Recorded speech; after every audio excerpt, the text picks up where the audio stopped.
বেলাহিকে গাওয়াল করে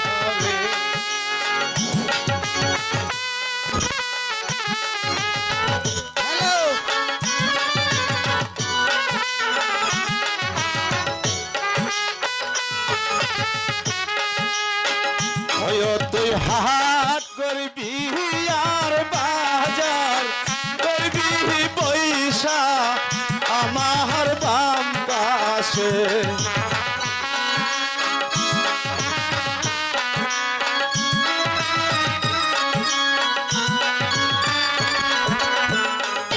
তুই হাট করবি আর বাজার করবি পয়সা আমার বাম পাশে সাহান্দা বেলাহিকে গাওয়াল করে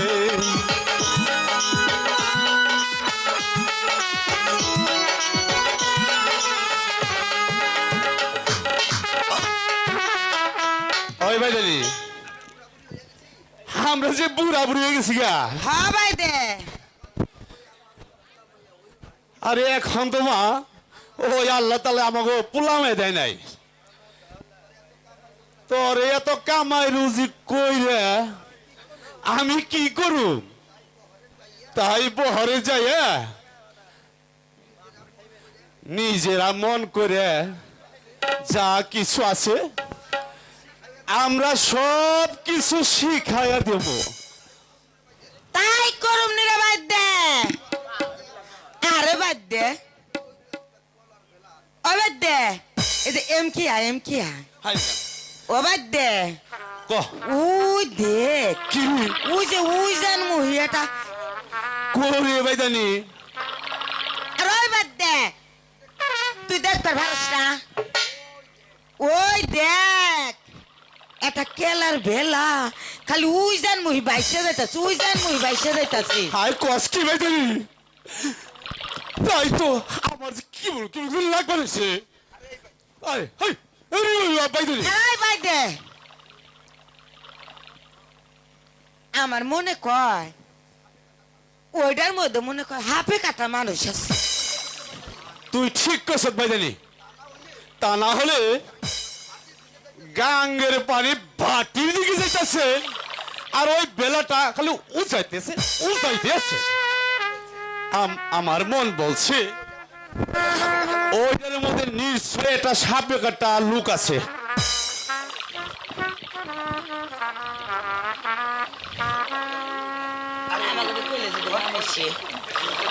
আই বাদ দে কয় বাইদানি আমার সোনা সোনা রে আমার লক্ষ্মী আমার ওই বেলা ডাই না দাও সোনা আমার যে ডর করে আই ভাই দে বাইদানি আমি তো আছি তোর হাতে আসো তেলে হ্যাঁ তাইলে আবার ধরিস। ফু দিয়া দে এই যে ভেন্ডাটি ব্যাগ নামা এই যে এটা নামা এটা নিয়ে ঝাপ দিবি নে এই যে আমি আছি আর দিস কাঁচা দাও শোনা তাড়াতাড়ি হ্যাঁ হ্যাঁ আমি আছি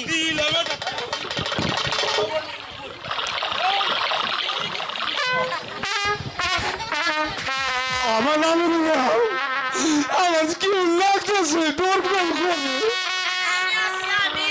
সৎ সত্যি কই সৎ তাইলে আমার পাশে তো টাইম ধরিস তাহলে হ্যাঁ আচ্ছা আচ্ছা আমার ট্রাই করতে আছে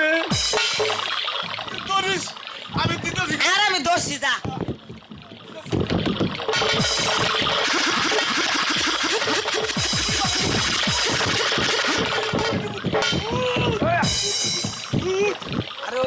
আরে ওই ভাই দানি আরে ভাই দে ক তুই তো মর দাও না মাগিও না ইজলেট ডোস নাই ওই কথার কিছু নাই তুই একটা বেটা সাল মানুষ হয়ে এই জাপ দিতে ডরাইলি আচ্ছা তাহলে কে আমি জাপ দিমু খারা আমি আর একবার দেখে নই হ্যাঁ দে তাইলে দেখবি আমি মর্দা না মাগি হ্যাঁ দে দেখি আচ্ছা আমি আবার বান্ধিন নরো আর দিন নেই ছুটে হ্যাঁ মর্দা আমার ছুটে গেলে এবার চাপ দিব মেলা দূর চলে গেল তোরা হালার বাই দে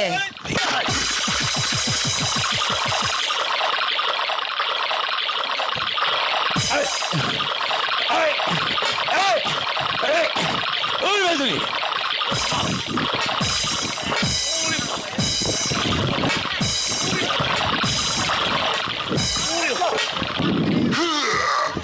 আমার বাইদা রে ওই বাইদানি আমার দরম করে আমাকে বাতাস করো এই যে বইসা বাইদানি ওই বাইদানি আহারে উঠো ওই বাইদে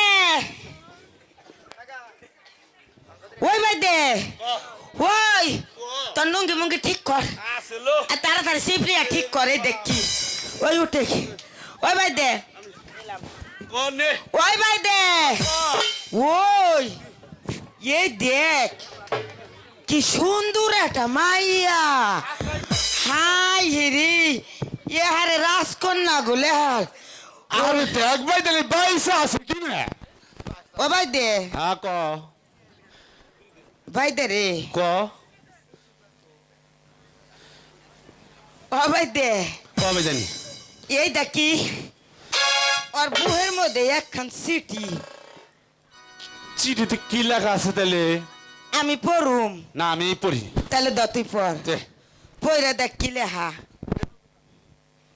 এই যে তুই হলো কা তোর তো সব কিছু কানা হয়ে গেছে যে বেলা এই যে বেলা এই যে নে।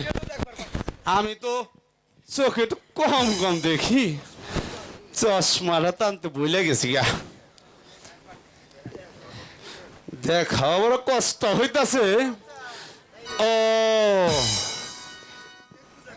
আরে একটু একটু একটু দেখা যাইতাছে এইটাই লেখা আছে আমার মেয়ে জ্যোৎস্নাকে সাপে দংশন করেছে হ্যাঁ আর 4 দিন হয় হ্যাঁ যে কিনা ভালো করতে পারবে হ্যাঁ তাকে নগদ 10,000 টাকা পুরস্কার দিতে হবে ওই হালার বিলা তুই লাভ পারতাছস কে আমার মন আনন্দে ভরে উঠছে কেমবা করে খারা আরো লেখা আছে তাহলে ব্যাখ্যা তুইও কর। 4টা ফাল মারবি হ্যাঁ দেহি এছাড়া সে যা চাবে হ্যাঁ তাহাই দিব ইতি জাহানারা জাহানালি জজ বাহাদুর রাজবাড়ি নে ভাইদারি আগে এই মেয়েটাকে ভালো করে তুল একসাথে 10,000 টাকা আর তাছাড়া আমরা যা চাবো হ্যাঁ তাই দিব একেবারে ধনী ধনী ধনী ধনী হয়ে যাব সব থাক হালার বাদ দে তোর তো কোনো জ্ঞান বরদ্দই নাই আমার কাছে কি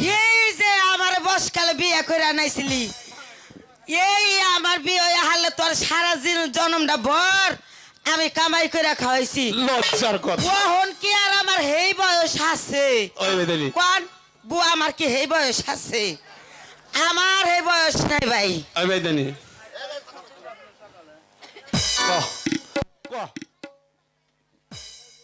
তাইলি তোরে যে আমি কামাই করে খামু তুই ওরে বালা করে ফেরত দিবার চাইতাছা হ্যাঁ আরে ভাই দে এখন আর আমার ওই বয়স নাই ওরা আমরা ভালো করে কি করুম জানোস কি করবি ওরে ভালো করে আমার যত তন্ত্র মন্ত্র আছে ওরে আমি শিখামু শিখাবি আর তোর যত তন্ত্র মন্ত্র আছে ওর ভিতরে তুই ঢুকাইয়া দিবি হন অহন তো আমাকে মেয়ে কইলে কেউ বিশ্বাস করবো না ও বড় হইতে হইতে আমারে কইব দাদি আর তারে কইব দাদা হাসাই হ্যাঁ তুই তো ভাইদানি ঠিক কথাই কইস আমি তো বুঝতে পারি নাই তুই সারা জীবন বুঝস নাই আরে ভাইদানি আগে বড় ভালো করে ল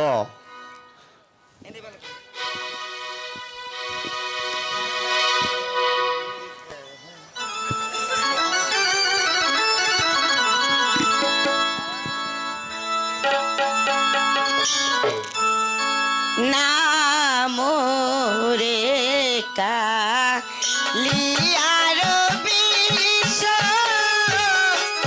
শীতান হতে নাম গো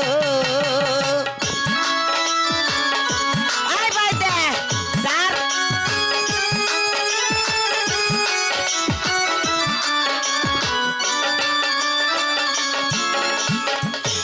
শীতান হতে কালের বিষে সিনাতে না মিল গো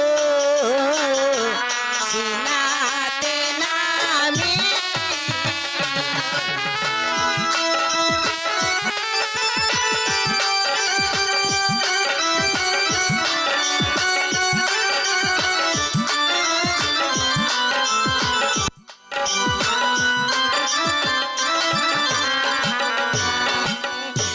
সিনা হতে কালের বিষে আটুতে না মিল গো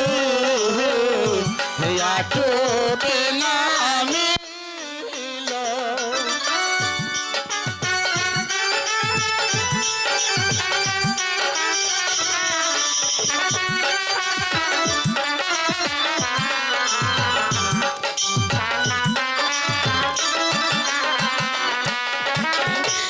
আটু হতে কালের বিষে পাতালে না মিল গো পাতালে না মিল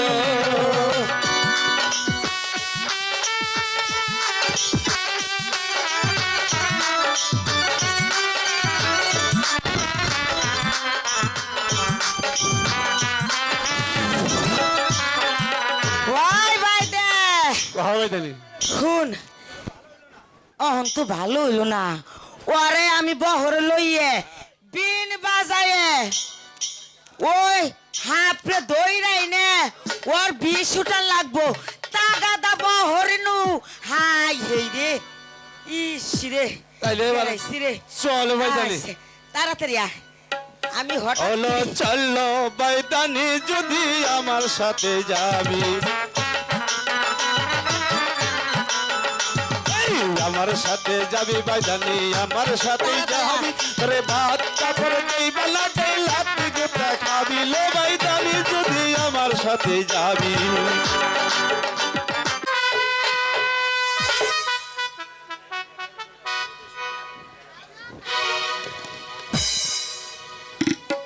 অজিত সাহেব বলুন সাহেব আপনি নিশ্চয়ই জানেন আজ বহুদিন হয় এই বঙ্গরাজ্যের প্রধান সেনাপতি পদে শূন্য হয়ে আছে তাই আমি এই পদে একজন দক্ষ শক্তিশালী এবং সাহসী সেনাপতি নিযুক্ত করতে চাই এটা আপনার অভিমত কি আপনার যা ভালো মনে করেন সেটাই করবেন চাপনা কিন্তু আমি তো ভেবেই পাচ্ছি না অজিত সাহেব আমি কাকে এই বঙ্গরাজ্যের প্রধান সেনাপতি পদে নিযুক্ত করব চাপনা আমি বলছিলাম কি আপনারও একমাত্র পুত্র মুবারককে আপনি সেনাপতি দায়িত্বে গ্রহণ করুন চাপনা হ্যাঁ অজিত সাহেব আমি আপনার প্রস্তাবে খুশি হয়েছি তবে আমি আমার একটি শর্ত আছে বলুন চাপনা যদি আমার পুত্র শাহজাদা আনোয়ারের সঙ্গে যুদ্ধ করে আমার পুত্র শাহজাদা আনোয়ারকে পরাস্ত করতে পারে তাহলেই আমি আপনার পুত্র মুবারককে আমার এই বঙ্গরাজ্যের প্রধান সেনাপতি পদে নিযুক্ত করতে পারি চাপনা এটা তো এক সুন্দর প্রস্তাব চাপনা চাপনা আমার এই পুত্র মুবারককে আমি যুদ্ধবিদ্যা শিক্ষা দিয়েছি আপনি যা ভালো মনে করেন আপনি তাই করুন চাপনা ওজির সাহেব চাপনা এই মুহূর্তে আপনার পুত্র মুবারককে এই রাজদরবারে আসতে বলুন ঠিক আছে চাপনা আমি তাই করছি এই কে আছে আমার পুত্র মুবারককে দরবারে পাঠিয়ে দে। আমাকে কেন স্মরণ করেছেন আব্বা হুজুর? পুত্র মুবারক, আমাদের এই রাজ্যে একজন সেনাপতি নিযুক্ত করা হবে। তাই আমি বলে স্থির করেছি, আমি তোমাকে এই রাজ্যের প্রধান সেনাপতি নিযুক্ত করতে হবে, কিন্তু একটি শর্তে। আমাদের ভঙ্গরাজের একমাত্র পুত্র আনুরারের সঙ্গে যুদ্ধ করে যুদ্ধে জয়ী হতে হবে পুত্র মুবারক। কিন্তু তুমি পারেনি। হ্যাঁ আব্বা হুজুর, আমি প্রস্তুত আব্বা হুজুর। এই কে আসিস? শাহজাদা আনোয়ারকে দরবারে পাঠিয়ে দে। আব্বা হুজুর, আব্বা হুজুর। আব্বাজান, আমাকে কেন ডেকেছেন আব্বাজান? শাহজাদা আনোয়ার, তুমি অবশ্যই অবগত আছো, আজ দীর্ঘদিন হয় আমার এই বঙ্গরাজ্যের প্রধান সেনাপতি পদ শূন্য হয়ে আছে। তাই আমি এই পদে একজন দক্ষ সেনাপতি নিযুক্ত করতে চাই। উজির সাহেব প্রস্তাব করেছে তার পুত্র মুবারক এই পদের আশা করে। আমি শর্ত দিয়েছি, সে যদি আমার পুত্র শাহজাদা আনোয়ারের সঙ্গে যুদ্ধ করে সে পরাজিত করতে পারে, তাহলেই তাকে আমি এই বঙ্গরাজ্যের প্রধান সেনাপতি পদে নিযুক্ত করব। তাই তুমি অবশ্যই প্রস্তুত আছো? হ্যাঁ আব্বাজুর, আমি প্রস্তুত। এই কে আসিস? দুখানা অস্ত্র দরবারে পাঠিয়ে দে। থাকবো।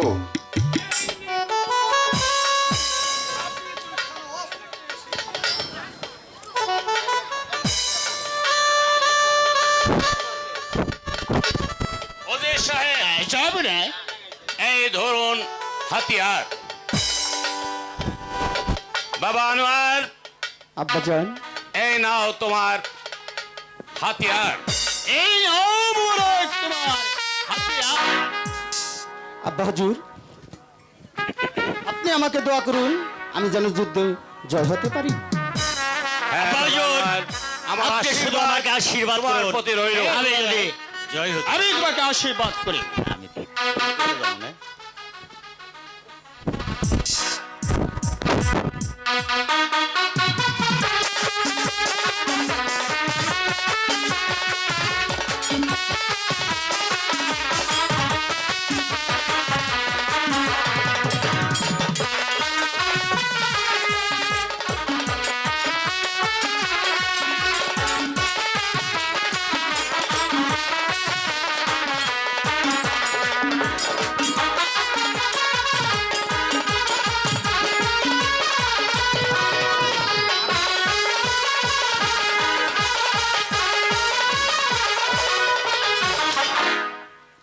আফসোস উজির সাহেব, আফসোস। আমি দেখতে পারলাম আমার পুত্র শাহজাদা আনোয়ারের সঙ্গে যুদ্ধ করে আপনার পুত্র পরাস্ত হয়েছে। তাই ভবিষ্যতে আরো সুন্দরভাবে রণকৌশল শিখে তারপরে আবার আসবেন। আমি চেষ্টা করে দেখব আমার এই রাজ্যের যে কোনো একটা জায়গায় তাকে অবস্থান করার জন্য। হ্যাঁ উজির সাহেব, যাব না। এখন আমি কি করতে পারি? আমার রাজ্যে এমন কি কেউ নেই যে আমার এই বঙ্গরাজ্যের প্রধান সেনাপতি হতে পারে, প্রধান সেনাপতি হওয়ার যোগ্যতা রাখে? জাহাপনার, আমি বলছিলাম কি জাহাপনার, আমার আব্বা হুজুর বেঁচে থাকতে আপনার এই রাজ্যে আমার আব্বা জান সেনাপতি পদে প্রতিষ্ঠিত ছিল। তাই তো আমি বলছিলাম কি, সেই পদটা না হয় আমি নিতে চাই। আমি আব্বাকে কথা দিচ্ছি, আমার আব্বা হুজুর যেমন করে আপনার এই সেনাপতি পদে বহাল ছিল, আমিও সেইভাবেই আপনার সেনাপতি পদে বহাল থাকতে চাই। বাবা রাজ্জাক, এ আমি জানি, কিন্তু তোমাকে সেনাপতির পদ পেতে হলে কি করতে হবে জনাব? আমার পুত্র শাহজাদা আনোয়ারের সঙ্গে যুদ্ধ করতে হবে। যদি আমি তোমার রণকৌশল দেখে সন্তুষ্ট হই, তবেই মাত্র আমি আমার রাজ্যের সেনাপতি পদে নিযুক্ত করব। বেশ, আপনি যা বলবেন আমি তাই করব জনাব। আমার আব্বা হুজুর বেঁচে থাকতেই তাকে যুদ্ধ হ্যাঁ, আব্দুল রাজ্জাক, এই নাও হাতিয়ার।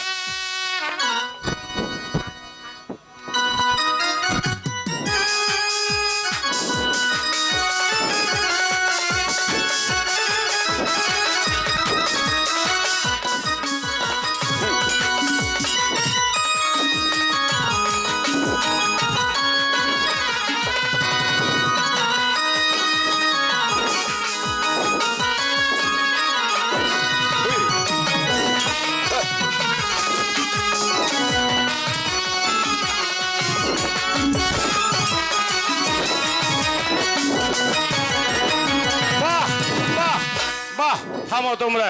আমি তোমাদের রণকৌশল দেখে অত্যন্ত মুগ্ধ হয়েছি। আমি বিশ্বাস করি আমার এই বঙ্গ রাজ্যের সেনাপতি পদ দখল করার মতো যোগ্যতা তুমি অর্জন করেছো, এবং এমন রণকৌশল তুমি শিখেছো যা দিয়ে আমার এই বঙ্গ রাজ্যের প্রজা সাধারণের জন্য যে কোনো কাজ তুমি করতে পারবে। জনাব। তাই তো আজ থেকে আমি এই বঙ্গরাজ্যের প্রধান সেনাপতি পদ হিসাবে আমি আব্দুল রাজ্জাককে ঘোষণা করলাম। জনাব। শোনো আব্দুল রাজ্জাক, তুমি সব সময় আমার পুত্র শাহজাদা আনোয়ারের সঙ্গে সঙ্গেই থাকবে, যেন তার কখনো কোনো বিপদে না হয়।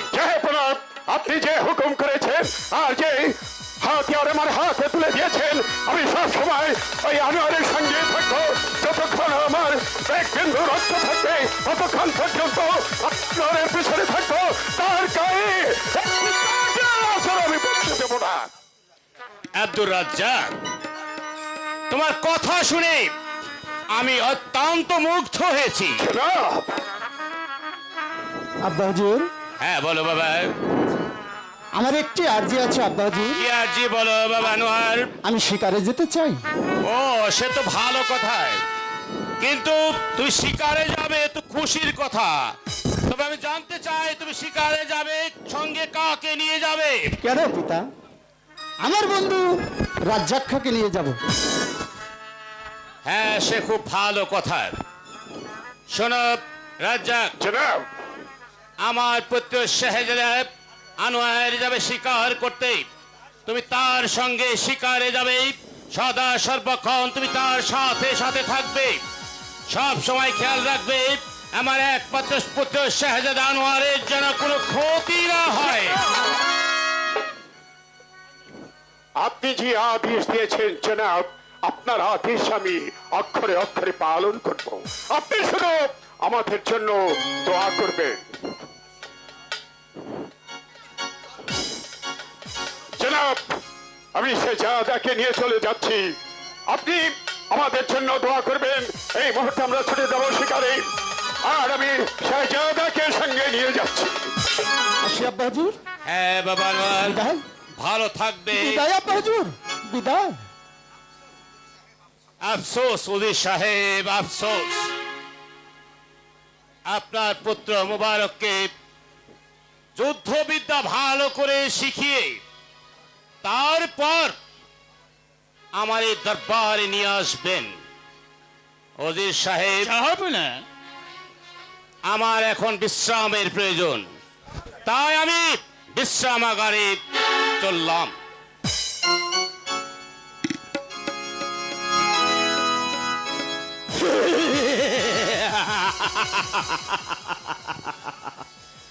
বঙ্গরাজ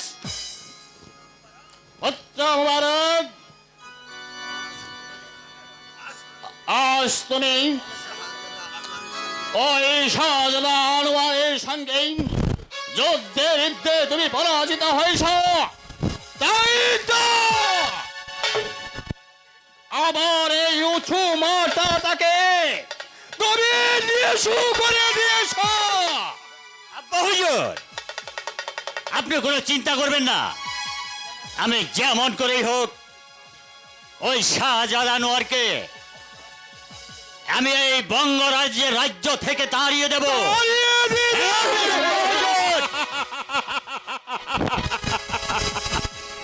আমি আপনাকে কথা দিচ্ছি, ওই শাহজাদা আনোয়ারকে যেমন করে হোক আমি এই রাজ্য থেকে বিতাড়িত করে দেব।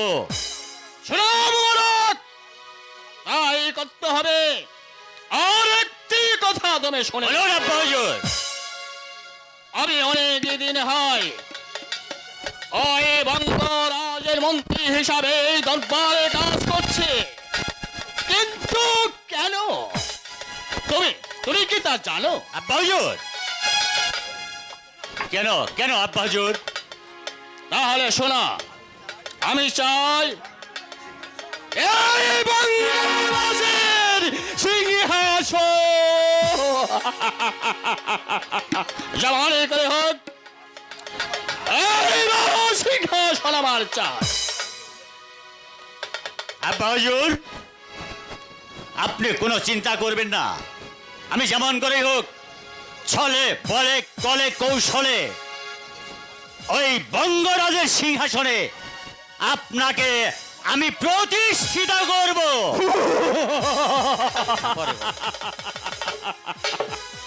ও চলো চলো পুত্র মহারাজ, এবার আমরা বিশ্রামে করে নিই।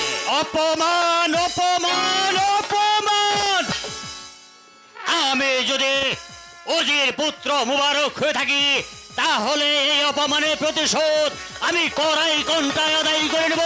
তাহলে বৃথায় আমার নাম ওজির পুত্র মুবারক নয়।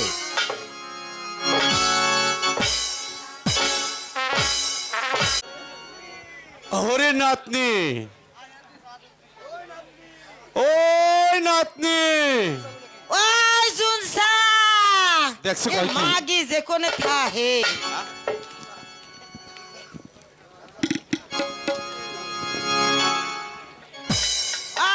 আমার জোস্তারে দেখছেন না,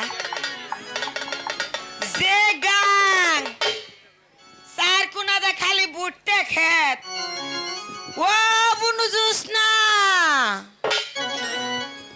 জোসনা, ওই মাগি জোসনা দাদি, এই আমার নাতনি আইছে, ও আমার একেবারে নাতনি চলে আইছে। হ্যাঁ ও বুনজুনসা, আই দাদি, ইস রাই বুইদে, ও ভাই জানি। বুইদে, ও বুইদে, ওই যে আমার কথা কি তোর মনে আছে আমি কি কইছিলাম? এই দেখ আমাকে ভবিষ্যৎ, আমাকে ভবিষ্যৎ হাসছে আইলো।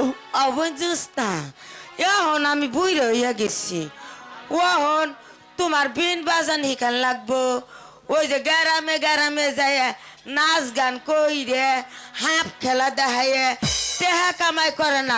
দাদি, ও দাদি, হ্যাঁ? তুমি না কইছিলা আমি বড় হইলে হ্যাঁ। আমারে হাফের খেলা হিহাইবে হ্যাঁ। আর বিন বাজনারও হিহাইবে, হ্যাঁ দাদার যত তন্তমন্ত আছে হেগিলেও আমার হিহাইবে। হ্যাঁ, এই জন্য তো অক্ষণ তোরা আমি ওই দাদি, ডাকছি। আমি তখন বড় হইয়া গেছি। হ্যাঁ কও, এই দেখ অহনি তোরে আমি এই যে বিন বাজাইয়ে হাফ ধরা হিকামু, নাচ গান হিকামু, ক্যাম্পা করে মানুষের কাছে টেহানুন নাকি হেডাও হিকামু, আচ্ছা। স্বতন্ত্র মতো তোরা আমি হিকামু। এই যে দেখ অক্ষণি দেখ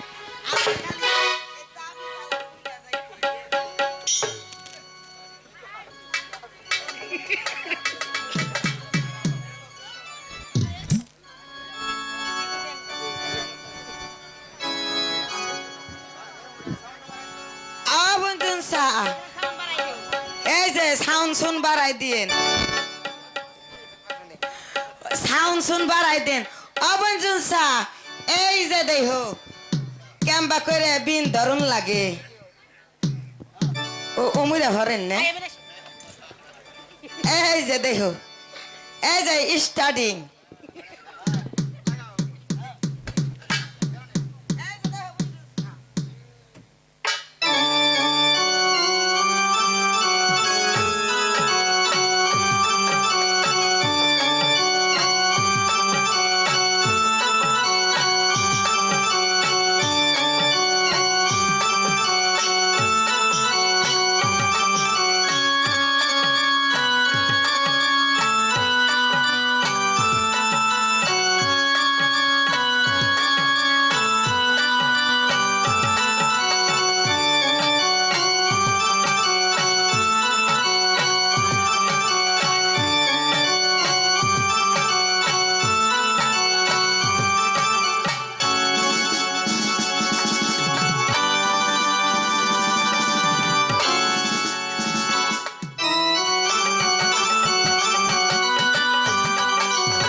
ও দাদি ইস রে ইস হ্যাঁ এই বেদানি হ্যালো হ্যালো হ্যালো ও দাদি হ্যালো হ্যাঁ হ্যালো আমার বয়স হ্যালো। হয়ে গেছে দমে আর কুলাই না আরে ও বঞ্জন সা আমার পানি দে দে আমি বুড়ো হয়ে গেছি না ও দাদি দমেও কুলাই এই তো না পানি খাও পানি খাও পানি খাও মা যায় তো আরো আগে থেকে কুলাই না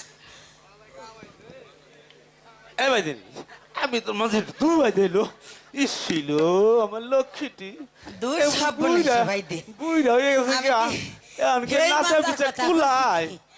আমি নাচি না বাইজের কথা কইছি ও বয়স আর নাই না শুনা মাইদা হ্যাঁ নাচি না মাজা ও না শুনা মাজা অবনু হ্যাঁ দেখছিস না দেখছি এ তো আমার লেহাল করে আমরা বিন বাজান লাগবো আর নাচা লাগবো আচ্ছা দাদি আমি এখন বাজাই হ্যাঁ। তুমি চাইয়া চাইয়া হ্যাঁ। দেখো হ্যাঁ দেখি